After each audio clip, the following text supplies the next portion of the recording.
All right, good morning. I've got to talk on interstitial cystitis this morning, and what I'm going to do is just do a quick overview of, I think, a number of aspects which are important to understand in managing patients who have IC.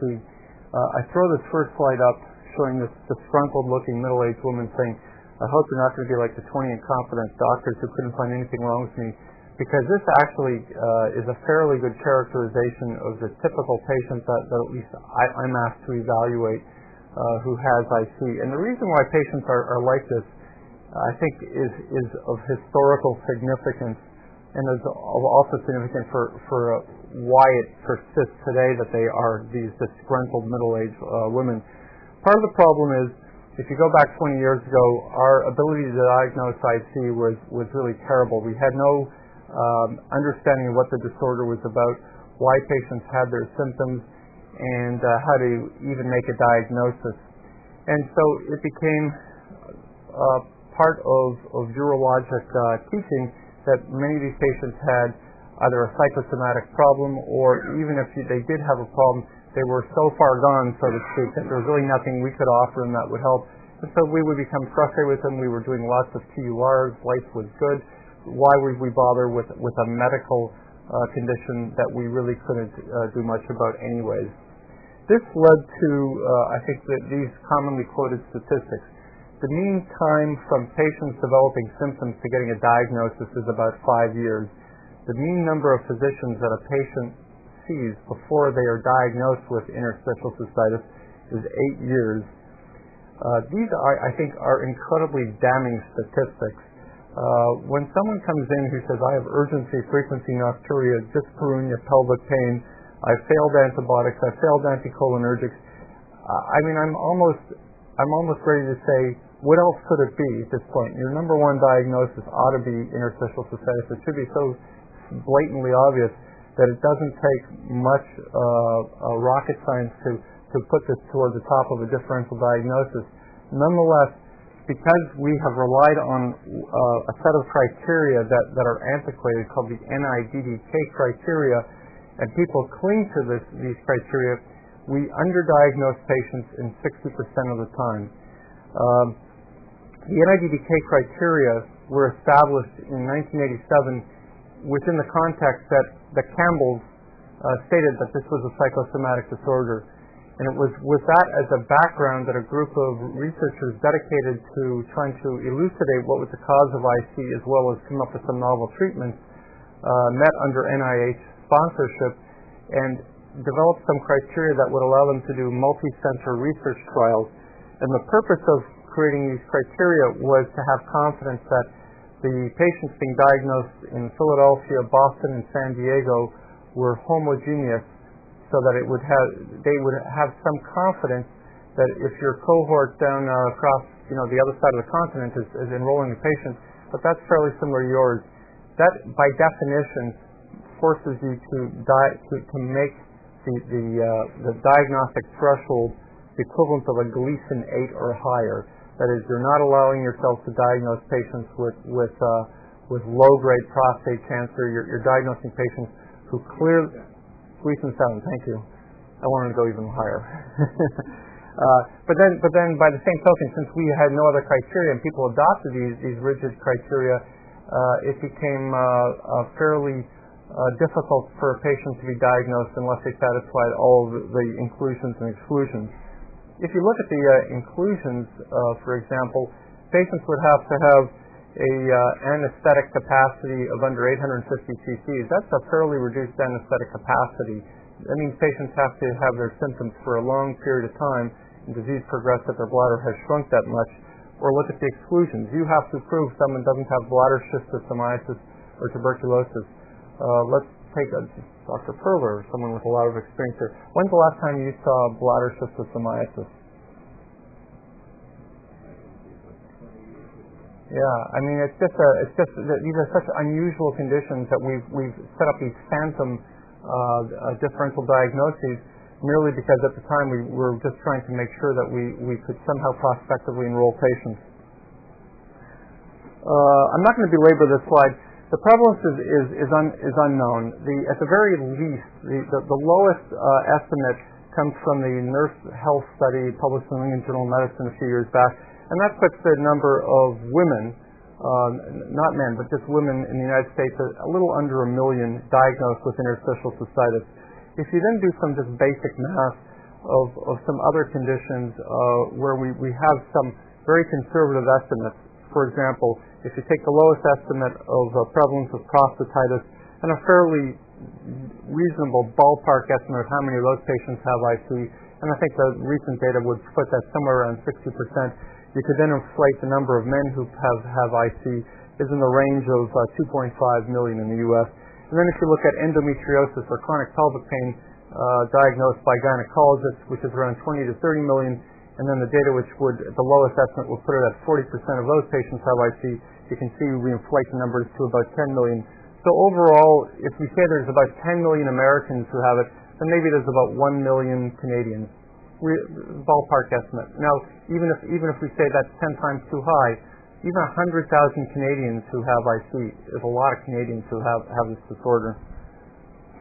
I'm going to spend a few moments talking about pathophysiology because I think this really drives a lot of how you can make a diagnosis as well as how to treat. But there are three sets of data which have a lot of merit to them, which I'm going to go through. There's actually about 13 separate theories of pathophysiology of IC, but I think these three are the ones which hold the most water in terms of having good solid data. The first of these three is the concept of bladder epithelial permeability. This is the so-called GAG theory advocated by Lowell Parsons, and this cartoon shows transitional cell epithelium lined on its luminal surface by mucin coating, which contains glycosaminoglycan, chondroitin sulfate, free-floating mucus, and is this very slippery mucin coating, which is hydrophilic. Because it's so hydrophilic and slippery, it acts as an antibacterial defense mechanism, so bacteria have a difficult time of adhering to epithelium. But also, because it's so hydrophilic, it creates a charge barrier so that it's difficult for cations to cross the epithelium. And there's a whole host of data from Grant Mulholland in Philadelphia which looks at normal epithelium and IC epithelium and shows that normal epithelium does have a significant charge on it, and that in IC patients this charge is reduced, allowing for greater ability of cations to cross the epithelium. This is a theory which has been long debated, and I think it's been debated and maligned because of one lousy paper published, I think it was in the early 90s, by Chelsea, Ruggieri, and Hanno from Philadelphia. And it was a paper where they took 10 IC patients and 9 controls, and used a marker of radioactive labeled DQPA and instilled it in the bladder and measured the amount of DQPA that crossed epithelium. And they showed that the IC patients had an 84% mean increased permeability compared to controls, but they had a p-value of 0.07. So they rejected the null hypothesis with an 84% difference and 93% confidence, saying no statistical difference, therefore there is no epithelial permeability. And I think everyone just reads the soundbite of an abstract and says, oh, there's no permeability across the epithelium. And so people keep quoting this paper, and I think if you go back to the data and you say, gee, what's the statistical power of 10 patients versus 9 patients? I mean, we actually computed that. It's 30%. I mean, the most reasonable conclusion out of data like that, and that's the only negative paper which is out there, which people keep clinging to, is do 2 more patients in your study and you'll have your P of 0.05 and you'll lay the question to rest. But here's a really compelling paper from this month's Journal of Urology from Oklahoma, and they took 30 patients and I think 5 controls, and they used these special markers of epithelial permeability, and you can see on your left is on the left column a series of markers for chondroitin sulfate, E, cadherin, uroplakin, and ZO1, which is a marker for tight junctions. And you see the normal staining of the epithelium, and then on the right you have a typical IC patient with abnormal staining characteristics for each of these epithelial markers. implying that there's a fundamental difference in the epithelium of an IC bladder versus a control. Now, I keep drilling home this point that there's epithelial permeability difference because it allows urinary solutes to leak across the epithelium. So here's the first paper, which I think got people off to the races on this point, which came from Lowell Parsons back in 1990, and they took a group of IC patients and some age-matched controls, and he put radioactive labeled urea in the bladder for 40 minutes and measured the amount of radioactivity that crossed the epithelium. And you can see on average 25% of the load in the IC patients crosses the epithelium versus 4% of controls. I'll also mention that the assay's limit of detection was 4%, so for all intents and purposes, that's 25% versus 0, and that was statistically significant. Then what he does is he takes protamine sulfate, which is a quaternary amine, and effectively acts as a detergent and wipes out the integrity of the gag layer while leaving the epithelium itself intact, and rechallenges the controls with the 40 minutes of radioactive labeled urea installation, and they go from 4% to 22% permeability. That was statistically different, but there was no difference between the protamine pretreated controls and the IC patients. So, in effect, this study tells you that the way you can make a normal bladder behave like an IC bladder is by damaging the luminal mucin coating of the bladder. What happened to the IC patients who were treated with protamine and then they had? No IC patients treated with protamine. And what you're saying is that you're already starting with damaged mucin. Yes. There's a lot of people mention that it's parking to do bladder work, so that's being self-sufficient. No. No. I'm not aware of any data where someone has put aspartame in any form into the bladder. Yeah. I mean, you're saying that you drink a lot of Diet Coke and you should have an epithelial permeability problem. Right. But it also comes with caffeine, so it's hard to control that. Now, this would, of course, help to explain the concept of urgency frequency, because urine is rich in potassium. So this was the basis for an Austrian urologist who suggested that maybe the root cause of the symptoms is urinary potassium. So Parsons tested that by doing this potassium test, which I'll go into a little bit later. But essentially, if you take normals and put potassium in their bladder, almost nobody responds with any sense of urinary urgency. No one has pain. If you then, again, put protamine sulfate in the bladder and then rechallenge with potassium into a normal bladder, 80% of subjects will report urinary frequency or urinary urgency, I should say, and about 40% will respond with pain. Now, the reason why those differences are more urge compared to pain represents the neural upregulation which occurs over a long-term stimulation in an IC bladder compared to someone who has just had this protamine wash 2 minutes ago. I'm going to go into that in just a bit. Next pathophysiology of significance is mast cells and what's often called neurogenic inflammation. There's been good documentation from a number of studies that about 40 to 70% of patients have an increased number of mast cells, and probably more important than the number of mast cells is the amount of histamine which is expressed in the mast cells. So here's this cartoon showing mast cell which is chock full of histamine vesicles in the cytoplasm ready to degranulate, and the histamine goes to sensory nerve endings which release substance P, a pain neurotransmitter. Substance P will stimulate the NK1 receptor of capillaries to release inflammatory mediators and sort of create its own vicious cycle of inflammation. This actually is very well documented in IC bladders, that they have an upregulation of the NK1 receptor, they have increased substance P, they have increased histamine, and in particular, one of the things that I often get out of the history with my patients is that their bladder symptoms flare concomitant when they have an allergic rhinitis flare. So So depending on where you are geographically, you may have seasonal allergy variations. When I was in South Texas, January was a really bad month for mountain cedar. My IT patients would literally have the worst symptoms when their allergic rhinitis would flare in January. Also, because mast cells have estrogen receptors on them, the typical history of a woman who has IC is that their pelvic pain flares concomitant when they have just before they menstruate. So that is, they get the LH surge, the estrogen surge, they degranulate their mast cells.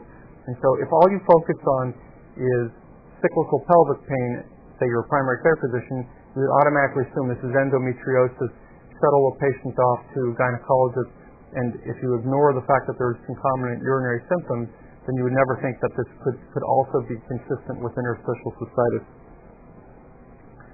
Now, most of this would be irrelevant, these symptoms of urgency and frequency, if not for the fact that patients have pain. And at least in the NIH studies, at least 90% of patients enrolled have pain at the time that they're enrolled.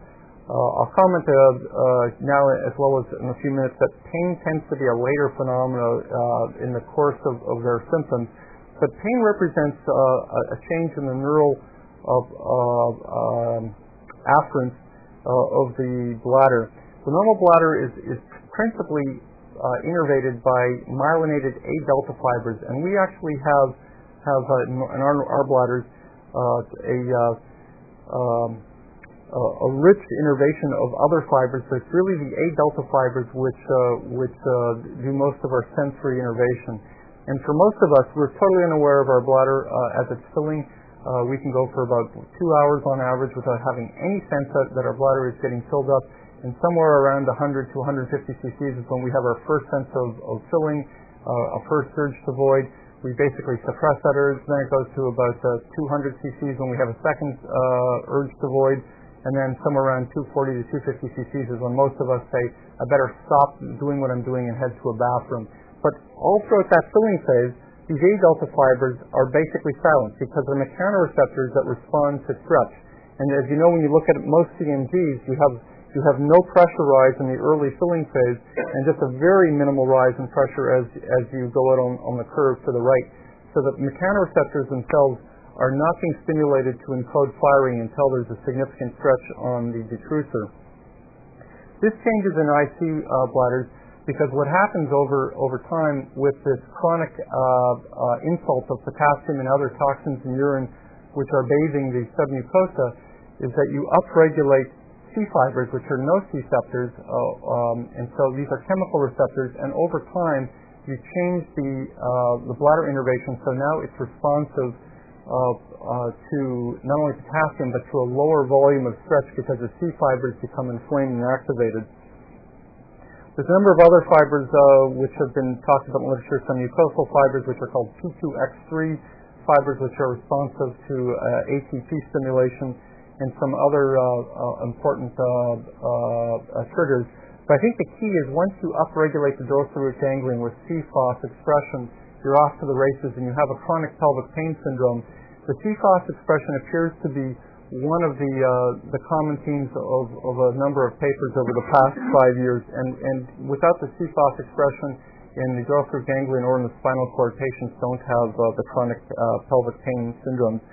The importance of having the CFOS expression is that once you upregulate the important area in S3 or S2, is you then have other areas of the pelvic floor which create stimulation for these neural gateways, so to speak. And so that's why many patients will have levator spasms, or they'll have rectal tenderness or vulvodynia because they get viscero convergence or somato-viscero convergence, so that almost any stimulation from the same dermatome creates pain. Yes?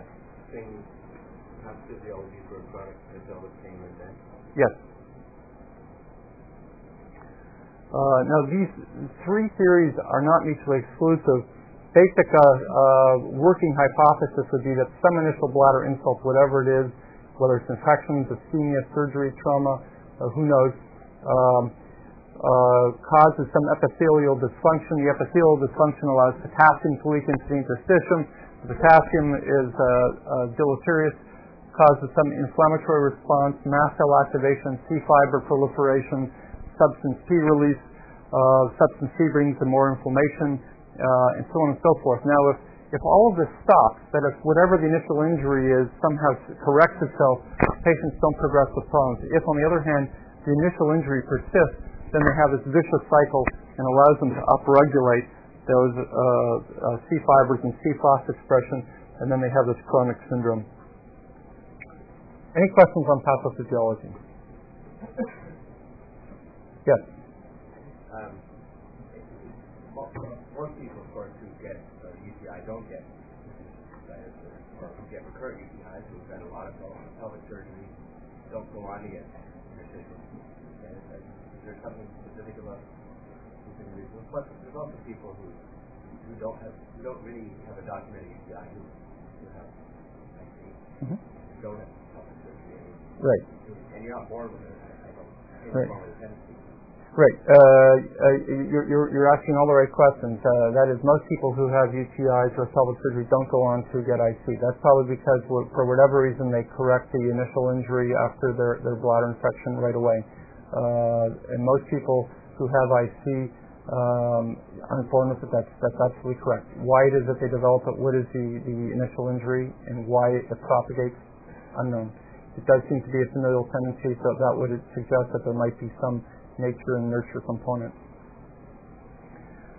Clinically, these patients are incredibly easy to recognize.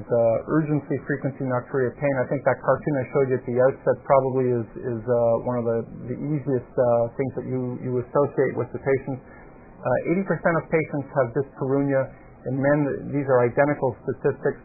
About 70 to 80% of men with chronic pelvic pain syndrome have some ejaculatory pain or deep pelvic pain when they ejaculate. There is a very low prevalence of urinary incontinence in patients who have IC. So often I'm asked to see the patient sent by a primary care physician where the consultation says overactive bladder, please manage, or urinary incontinence, please manage. And you ask the patient, well, give me avoiding diarrhea, or how often do you leak? The leakage is not an issue. They say that leakage is minimal. Really, their problem is they constantly go to the bathroom, and just that's not in the radar of a primary care physician to even think about that maybe they have a hypersensitive bladder, or they don't even know what interstitial cystitis is. Obviously, I think one of the key factors is that they have negative urinalyses in cultures because they rarely have bladder infections, and characteristically, they've already been on multiple courses of antibiotics and anticholinergics and have had no relief. We've talked about the perimenstrual flares, the fact that, as I just said, 80% have triggers with sexual intercourse. Diet appears to be provocative in about 50% of patients. The main dietary triggers tend to be potassium-rich foods or acidic foods.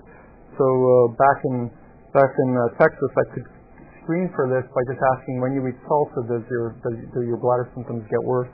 And then if they said yes, then I know that we need to deal with diet. If they said no, then I just ignore the whole dietary issues.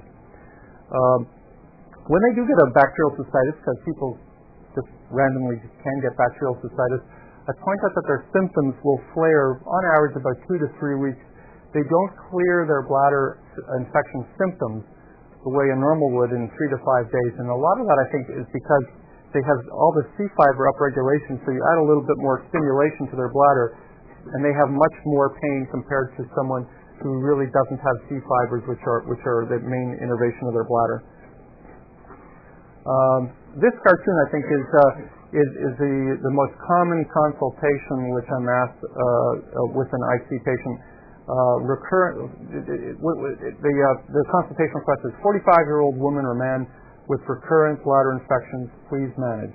And then it begs the question, well, what antibiotics have you been on? And they give me, I've been on Septra, Macrodant, and then they start naming every fluoroquinolone which is out there. Now, for community-acquired bladder infections, all antibiotics are very reasonable.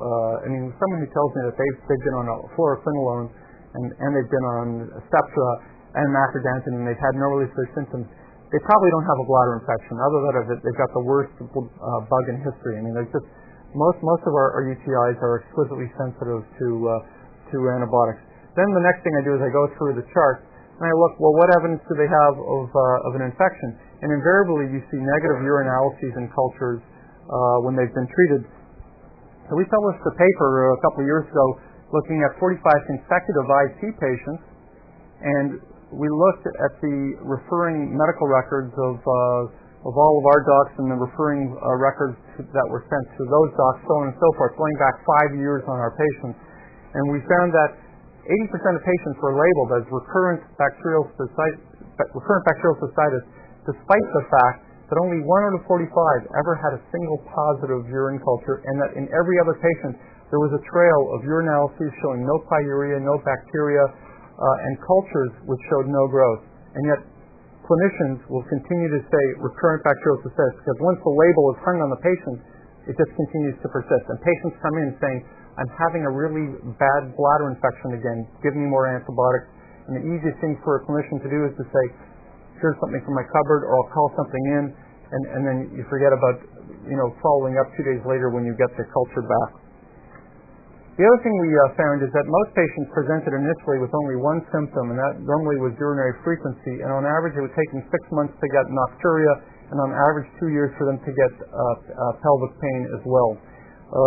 I had a patient several years ago that was instructive to me. She was 28 years old, and she was added on the morning of a really busy clinic. I was so far behind, I was furious at my secretary for that morning, knowing I was so far behind, to add on this 28-year-old when she could have put her on any other day. At any rate, the story, and I figured, well, she's in, I might as well see her. She was a medical student. Maybe she'll give me a quick history. And so I assumed that she would be efficient with her history, which was an error. But essentially, her story was she was last well 1 month before she saw me when she had pelvic pain.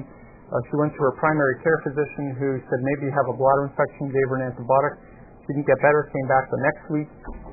He cultured her urine and gave her a fluoroquinolone. She came back the following week, no better. And at that point, he said, well, your urine culture was negative. Let me send you to a gynecologist. Maybe you have endometriosis. Gynecologist saw her and said, you don't have endometriosis. He sent her to me, basically, to rule out IC. And just pressed for time. I didn't take the history, and I just said anything else, and she said nope. And her exam was unremarkable. Urinalysis was negative. And so as I'm ready to say, well, I don't know what you got, but I don't think it's IC, I'm walking out the room, and I ask my nurse to do a potassium test and start seeing the next patient. When I get her that next patient's room, I come back. My nurse says, well, the potassium test was strikingly positive. And then I think to myself, well, that doesn't really correlate with what the history I just took. Then I realized, well, I didn't really take a history. So I walked back in the room and said, how often do you wake up at night to void? About 7 times. And how often do you void during the day? About every 20 minutes. And how long have you had these symptoms? 7 years. And so I think, like many IC patients, she has this insidious progression of daytime frequency and nocturia, which she assumes is normal. And then it's only when a few years down the road, when she has pain, that she starts to say something is wrong, and she's not volunteering the voiding history, and no one is asking the voiding history, being pressed for time. So I think this is a part of why it's so important to get a voiding diary in all your patients. So essentially, I think most patients go through this progression of early phase disease where they get mislabeled with bladder infections, overactive bladder, endometriosis, or urethral syndrome, which is early phase IC. In fact, Derek reviewed my data since I came here, and I found that the most common diagnosis of referring urologists and gynecologists is urethral stenosis. I'm not sure what urethral stenosis is, but that's what the number one diagnosis of the patients which are sent to me. And it's only as they progress over time that they get to this late stage NIDDK criteria where it's incredibly obvious what the patients have. This physical exam is almost always unremarkable, with the exception, I think, of one key finding, and that is the patients drive you crazy. There's this black cloud that hangs over the patient as you walk into the room, and you're acutely aware of how much you want to extract yourself from seeing the patient. You hope that your pager goes off in about 2 minutes so you can go on to the next patient. This is so stereotypical that I think it's part of the recognition, the pattern that you ought to pick up on that this is an IC patient. So much so that my nurse with minimal training back in San Antonio would make the diagnosis in a 15-second interaction taking vitals when she had a stethoscope in her ears and she had a thermometer in the patient's mouth so they couldn't talk, and she would still clue into this black cloud over the patient. She would just walk away from the vitals and say to me, "Another IC patient for you," with having said nothing to the patient other than just sort of picking up on this nonverbal communication. The other thing which you might find, of course, on a physical exam is, at least in women, that the anterior vaginal wall is tender. Sometimes the entire pelvic floor is tender, or they've got levator spasms. Nonetheless, we can pick up on the fact that the area of maximal tenderness most often is the bladder neck and is not with cervical motion. So I think that's one way you can quickly define that it's urologic origin pain as opposed to gynae origin pain. If you need one piece of hard data, the one I recommend is getting a voiding log. My secretary sends out a voiding log to all patients before they come to see me, and the average IC patient voids 16 times a day. This is waking hour voids, and the average normal subject voids about 6 times a day. There's not a lot of overlap here, but the key is frequent small voids. And this is important because if you're really trying to rule out a bladder infection versus IC, what you want to be able to pick up on is the fact that they have a pattern of frequent small voids. And if you're going to have to get a urine culture on one of these patients, it's important that you get a catheterized specimen, because if they're only providing 80 cc at a time, you can't get a good quality midstream clean cat specimen on 80 cc's. In fact, what you'll be doing is you'll always get a vaginal contaminated specimen, and so you'll say, yeah, you do have this low titer of lactobacillus or staph epi in your bladder. No wonder you have these infections. We have to give you these really unusual antibiotics to chase it, when these are just normal vaginal contaminants. So I often will leave a standing order if the patient is relatively asymptomatic at that time. I just tell them, when you next have a flare-up, come back, we'll culture you, we'll catheterize and get a culture, and that way we'll see if you actually have bladder infection when you have your symptoms, or if you're sterile at the time that you present with symptoms. The other thing you want out of a urinalysis, of course, is to see if they have hematuria. Diosno published a good paper in '98, which showed that with irritative voiding symptoms, if you had hematuria, 5 out of 30 patients that they studied with hematuria had bladder cancer, and out of 110 women with irritative voiding symptoms but no hematuria, and everyone underwent the hematuria workup, nobody had bladder cancer. So I think it reinforces the need to do a cystoscopy, particularly if someone has hematuria. In the absence of hematuria in a young woman without risk factors, that is not a cigarette smoker, not working out in oil fields, not working in a mothball factory, I would say that the need to do cysto is quite low. What I've tried to paint here is that really this is a clinical diagnosis that we really have no good markers. In fact, we have no markers. Every marker which has been proposed to date has failed all tests of time. The NIDDK criteria by the authors' own admission is offensive. They themselves no longer use NIDDK criteria. No one suggests in the current NIH-sponsored trials of using the former NIDDK criteria. This is a clinical diagnosis, and I think most urologists intuitively recognize these patients, although they have a tough time in saying at what point you can say this is IC, early IC versus not IC, which I think raises the next question of the potassium test, and where what role this has.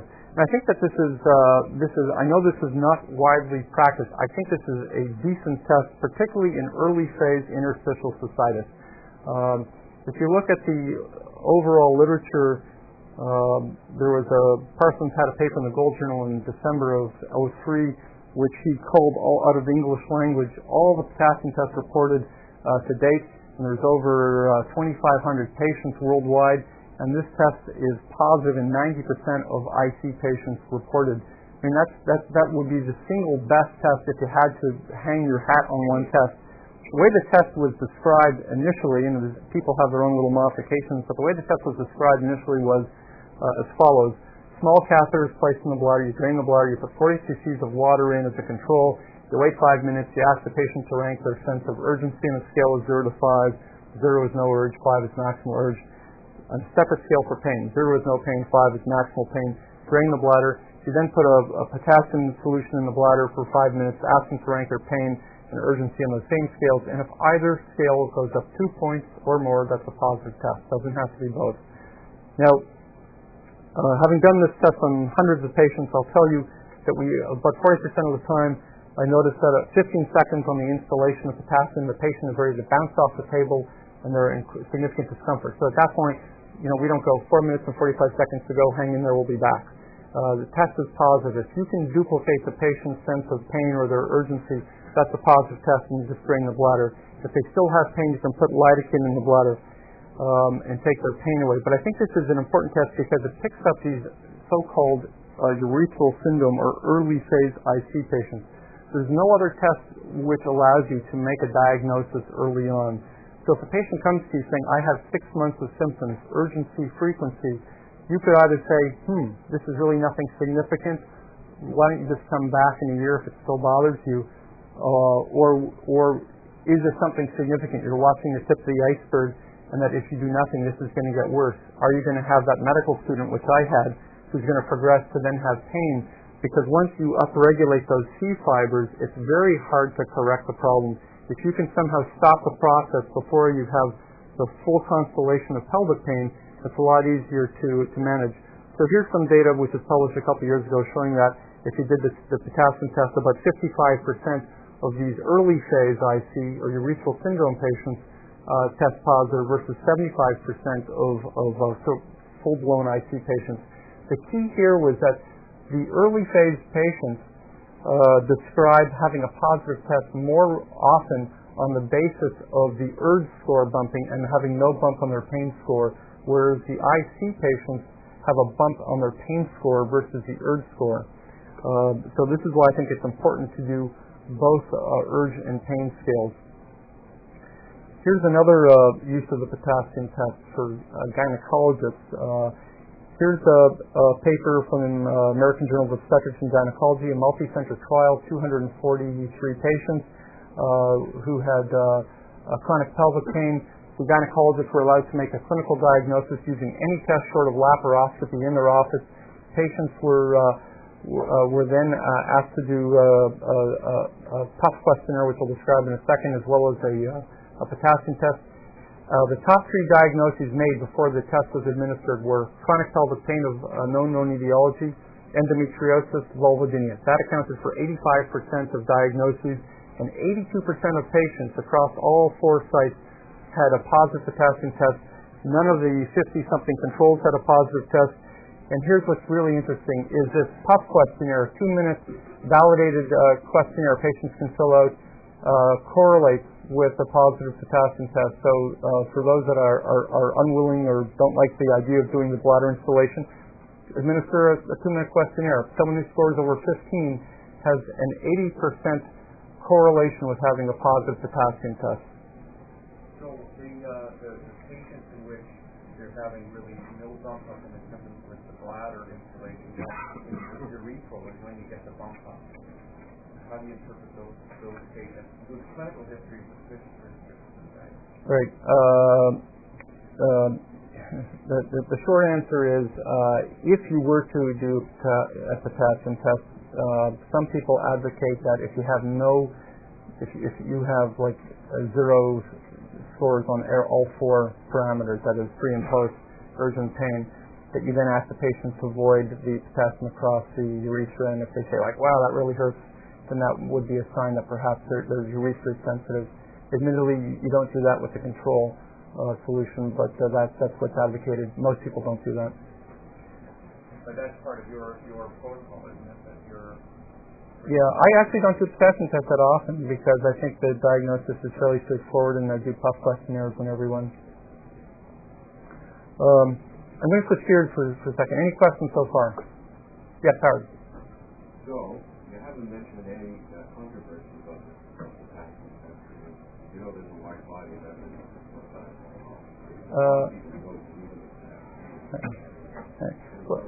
Yeah, in the interest of time, I'll just summarize the controversy like this. Sorry, Howard. Before you got here, you talked all about it. Yeah. I had my earphones on. Just in the interest of time, I'll mention that there are two widely quoted papers which trash the potassium test. One is your paper, and the other comes from Jacques Corcos. Let me go with Jacques' paper, and then I'll go with your paper. Jacques' paper has not passed peer review. It's been presented at several meetings, and his data looked at hydrodistension, biopsy findings, urodynamic findings, patient symptoms, and potassium tests. And he said that because the potassium test, the rank order change in potassium test scores had no correlation with any of the primers. It was the usual test. What he doesn't seem to understand is that 93% of the patients in the McGill series had a positive potassium test versus 37% who had a hydrodistension that was positive, and that was so statistically significant, and you can't come up with a compelling reason why 93% does not trump 37%. I think that's the largest issue. With respect to your paper, you used a unvalidated way of ranking the potassium test. You used a -5 to +5 scale, which is not the way the test was originally described, and patients were only asked to rank their pain and not their urge.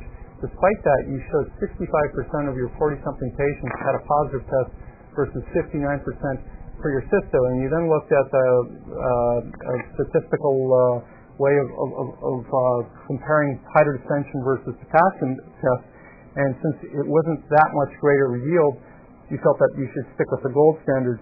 My response is, being blinded and just looking at the scientific merit, 65% is at least as good as 59%, and if you had gone with urge scores as well, looking at the data which is out there, you would have an extra 20% yield. So you would have to argue why 85% does not trump 59%. And I think, again, going back to the recent paper published in the Gold Journal looking at over 2,500 patients, including your own series, 90% positivity is a compelling argument that if you had to rely on a test, this is the best test. Why is it not done? I don't know. I suspect it's not done because it's impractical for most offices. Certainly in Canada, when you get reimbursed zip for doing this, that's a compelling reason why you shouldn't do it. And when you get reimbursed for a cysto, then that's a compelling reason to do a cysto. I don't think it's a good reason, but that's a compelling reason. So I think in the interest of time, I'll just move on. I'd like to shift gears and talk about male IC.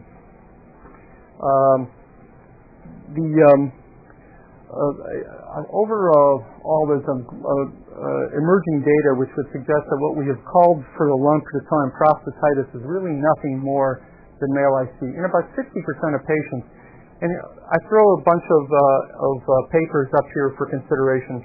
Just look at the epidemiology. The mean age of men that we label as chronic prostatitis is the same age as those that women that we would easily call IC.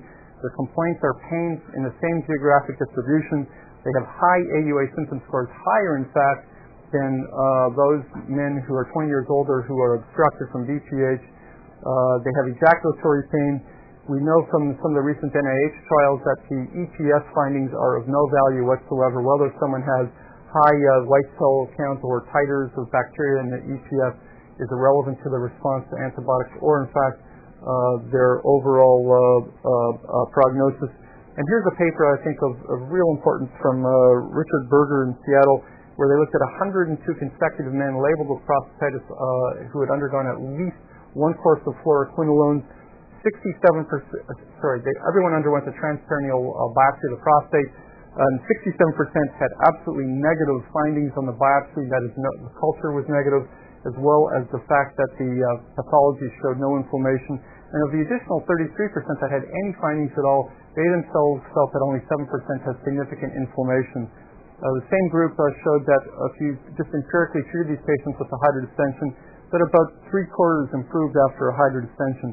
So I think looking at a sort of a large body of literature without going into more papers, you could say that on average maybe 60% of patients that we call chronic prostatitis really fall into the category looks like, smells like, sounds like IC. These are glomerulations. This is a Hunner's ulcer. Hunner's ulcers are rare, of course. This is a really, it's a historical gold standard. The Jeff Waxman paper, which I think is a real controversy, Howard, shows that the cystoscopy is useful in about 42% of patients in their series. And in fact, when they did cysto-hydrodistension on asymptomatic women undergoing tubal ligations, 46% of them had reduced anesthetic capacity and hydrodistension. So they call into question the whole utility of hydrodistension to make a diagnosis. We're pressed for time, but any questions so far? Treating IC is fairly straightforward. I'm just going to whip through treatment here. There's really four ways of treating this. Treat the triggers, treat the epithelium, treat the allergies, and treat the pain. Treating the triggers is easy. Tell the patients if they have any dietary triggers to go to www.ichealth.org. There's a whole list of dietary changes they can institute, and they can play with their own diet and see if just diet alone will help them. There's another compound called PRELEAF, or calcium glycerophosphate, which is purported to help with neutralizing food acidity, and there's only open-label trials of this which seem to show that it works. It's over-the-counter. It's available in the U.S. I send my patients down to Blaine, and they get PRELEAF, and they can play with it. If it helps them, that's great. I'm not aware that it's available in Canada. There's treating the epithelium is also easy. There's really one good oral drug and several intravesical agents which are purported to work on the epithelium. Elmiron is the oral drug, of course. There are 4 double-blind placebo-controlled trials in literature. All 4 show statistical significant relief of pain versus placebo of using drugs. The trouble with Elmiron was the initial studies were done on the NIDDK criteria patients using only a single drug, followed for only 3 months, and it showed 40% of patients got relief of symptoms versus 18% on placebo. And so people thought, well, the drug might work statistically, but from a clinical standpoint, 40% success rate is pretty lousy. What was not apparent until a few years later is that the longer you're on drugs, the better you do. And so here's some data from Phil Hanno showing that the longer you're on drugs, the higher the response rate. So at 6 months, it goes to about 50%. 1 year, it hits about 65. You get a plateau phase of about 70% or a little bit less than that, at least in this study, with 2 years of treatment. This company, Alza, which had the drug before Ortho purchased Alza a few years ago, did a dose-ranging trial of 300, 600, 900 milligrams a day of drug in an effort to show that patients might respond faster. And what they found is, this was a randomized double-blind trial, what they found is it didn't matter what dose you were on, 3, 6, or 900, all curves are identical. But again, the longer you're on drugs, the higher the response rate. So if you have patients on for a minimum of 6 months, regardless of dose, you have about a 50% response rate. So I think this tells you that if you start a patient on drugs, you should tell them the likelihood of them responding is less than 50%, unless they're on drugs for a minimum of 6 months. I often have patients who say they have failed Elmiron or other drugs. I ask, how long were you on? And the normal response is 3 weeks or 10 days because they were treated as if it were an antibiotic. Yes? What dose do you start with yourself, and then how do you titrate that no response? I start with 200 milligrams BID just for compliance sake, and I don't titrate. You don't push it? No, I don't push it. There's no evidence that using more drug is beneficial. Just duration is important. Yes? We tell patients who want to have a family with regards to Elmiron, take them off it, or what do you? We have no idea what it does to pregnancy, right? We have no idea what it does to pregnancy. I take them off. Most people seem to do well during their pregnancy. If they do badly, I put them on intravesical heparin. Curtis Nickel has done 2 papers now on using Elmiron for chronic prostatitis. And this is confusing data, but the basic thing which points out of this one, open-label trial, is that about 60% of patients responded to a short course of Elmiron after having failed a single course of antibiotics, at least 1 course of fluoroquinolones. Here's a second paper, which is not in press. This was presented at the AUA 2 years ago. This was a multi-center prospective trial using 900 milligrams of Elmiron versus placebo. 900 was done incorrectly, but that's what he chose to treat at the time. But he shows that Elmiron is efficacious against placebo, both for symptoms as well as pain. Then I think lastly, the underutilized drug here is hydroxyzine or Atarax. So I generally will start my patients on Elmiron and Atarax at 25 milligrams 2 hours before bedtime. Here's a paper from October of last year which showed combination Elmiron and Atarax had the highest response rate in I think it was only 26 weeks that patients were studied. They didn't reach statistical significance due to accrual problems, but I think the trend is clearly there. And I find that Atarax is very much underutilized. I have many patients who, once I add Atarax, they come to me saying, I'm on Elmiron, I'm not getting better. I add Atarax, and patients all of a sudden seem to turn around dramatically. So I think the key thing that I want to leave you with here, as we're pressed for time, is that most patients do well with a combination of drugs. So I often will start with, if they have pain, with Elmiron, Atarax, and Elazol. Elazol I start with 25 milligrams at bedtime. Another drug, very much underutilized, where is it? I don't have it on this one. Oh, here it is, Neurontin. Neurontin, I can tell you a number of patients sent to me from people here who have just been miserable patients and really hard to manage and understandably so, and who once I add Neurontin as a fourth drug in the mix, really has salvaged patients. Neurontin is gabapentin. It's used for seizures and chronic pain disorders. The normal dose you want to use is about 300 TID starting dose and ramp them up over a couple of months to about 1,000 milligrams TID. You want to get into a range of 3,000 milligrams a day. I think with most patients, if you can catch them early when they have these, when you're misdiagnosing them as UTIs, before they get to the 5-year phase where they have a contracted bladder of 350 cc's, it's much easier to treat them, and there's data which supports that. Whereas if you get the patient with a small contracted end-stage bladder, they are so upregulated in their spinal cord, there's really very little that we can do to help them. Yes? Neurontin? No. I'm not aware that it has. I don't know that it's... Actually, it is. It's not generic, so there ought to be a company which is willing to support it. Yes? Are they lifetime drugs? I don't know if there's any data to support that. In my experience, I'd say about half the patients go off drugs if you give them a couple of years and they say, I'm normal, can I stop drugs? Sure. Stop drugs, see what happens. And again, in my experience, about half of the patients that stop drugs will bounce back with symptoms at some point in the future. So, I mean, I just tell people, I spend a lot of time with patients initially to get their compliance on a long-term medical regimen. I mean, if you just say, take these drugs, get out of the office, they won't comply. But if you spend a lot of time with them, they'll understand what you're trying to accomplish and why it is that they should be on a long-term regimen. And they will comply. And then once they get better, you could have another conversation with them and say, look, if I stop these drugs, maybe you'll do just fine. Maybe you'll bounce back. What would you like to do? And I find that about 25% will say to me, I don't want to take any chances. I'm willing to take these medications forever and ever. But everyone else will say, sure, let's go off. That's great. Whatever. The major side effect of Atarax, Elazol, and Neurontin is fatigue. Correct. Kind of on all three of them, are they awake at all? Yeah. No. Sedation is a real issue. I think by the same token, these are fairly low dose, at least for Elazol and Atarax. Elazol and Atarax. 25 milligrams of Elazol is of minimal adverse effect. The Atarax, on the other hand, is really bothersome for about a month. And so you have to coach the patient to just hack out 1 month, and they do fine after that month.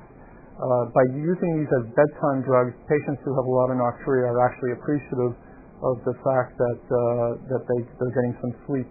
The Neurontin, I'm using only in the most severely affected patients. Like I had a police detective came to my office who said his life was miserable. He could no longer do his work, and he just can't sleep and can't do anything, can't function. There's really no loss in adding extra sedation to that guy. But once he turned the corner, I mean, he was so grateful that he said, I actually have an improved life on these drugs. So, I mean, you're not really taking I'm not chasing the early phase patient with the pain drugs that have these sedation. Any other questions? Well, thank you very much.